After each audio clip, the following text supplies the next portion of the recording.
Tant de gâchis pour rien. Tant de gâchis pour rien parce que dans quelques heures, Obama vient de terminer sa mini-tournée en Afrique. Il est passé par le Kenya, son pays d'origine. Il a serré dans ses bras sa famille. Tant de gâchis pour rien parce que beaucoup d'Africains avaient placé leur confiance, leur espoir dans ce président noir, oui, métis bien entendu, mais d'origine africaine. Son père était kenyan. On avait tellement rêvé de ce président qui allait changer les rapports entre les États-Unis et l'Afrique que dans quelques mois, son mandat sera terminé. Oui, terminé avec beaucoup d'inachevés. Beaucoup de dossiers qui n'ont pas pu trouver solution par rapport à ce continent de ses origines.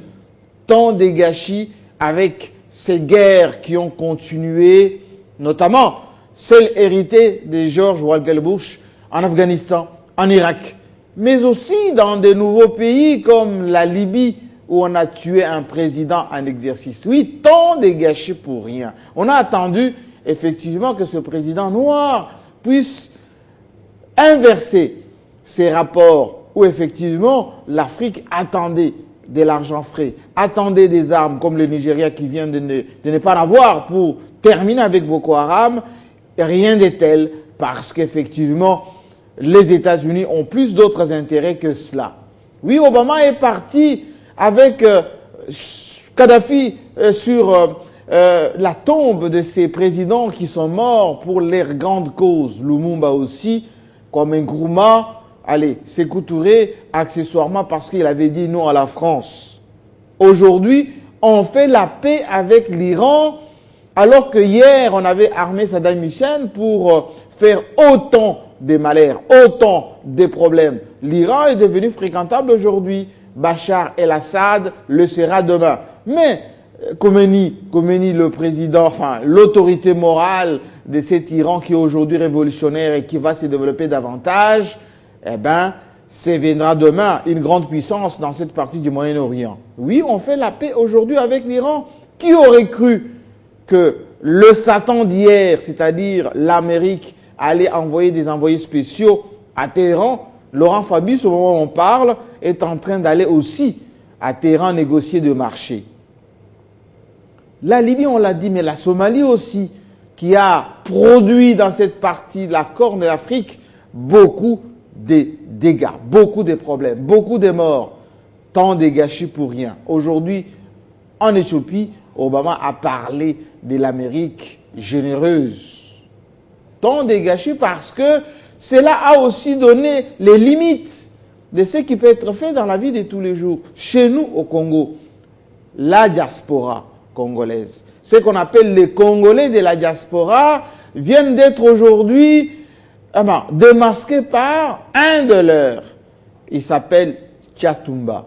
Oui, les politico-religieux Tchatumba, qui était là un peu comme Élysée en Afrique du Sud ou encore quasiment en Belgique, à la tête de ceux qui étaient en train d'invectiver ceux qui étaient dans leur pays, c'est-à-dire leurs propres compatriotes. Tant de gâchis pour rien.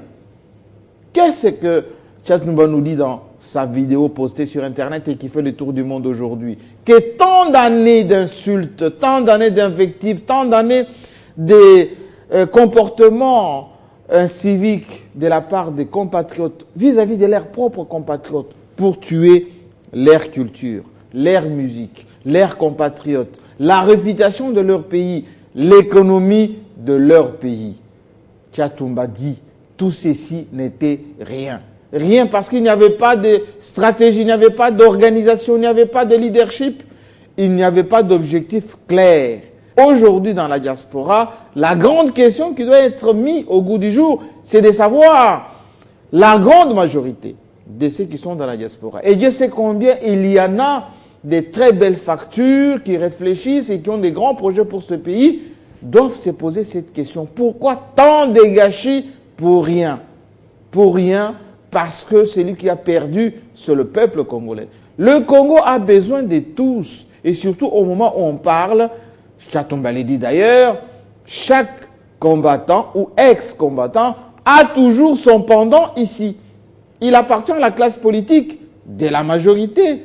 surtout de la majorité, mais un peu de l'opposition, d'arrêter avec la manipulation de la grande majorité des compatriotes, d'arrêter d'attiser les feux, d'entretenir quelques groupes de personnes qui sont en priorité armés de bonne volonté, mais qui, au passage, se laissent manipuler par une certaine diaspora qui n'est pas tout à fait correcte. Tant de gâchis pour rien, parce que nous sommes revenus maintenant au bon sentiment, parce que les échanges s'approchant, nous allons effectivement construire ou reconstruire ce pays dans cette dynamique-là. La dynamique de la tolérance, la dynamique de la réconciliation, la dynamique du dialogue avec ce pays aujourd'hui qui reconstruit des ponts, qui construit des bâtiments, qui achète des avions, qui permet aux Congolais d'avoir un avenir merveilleux.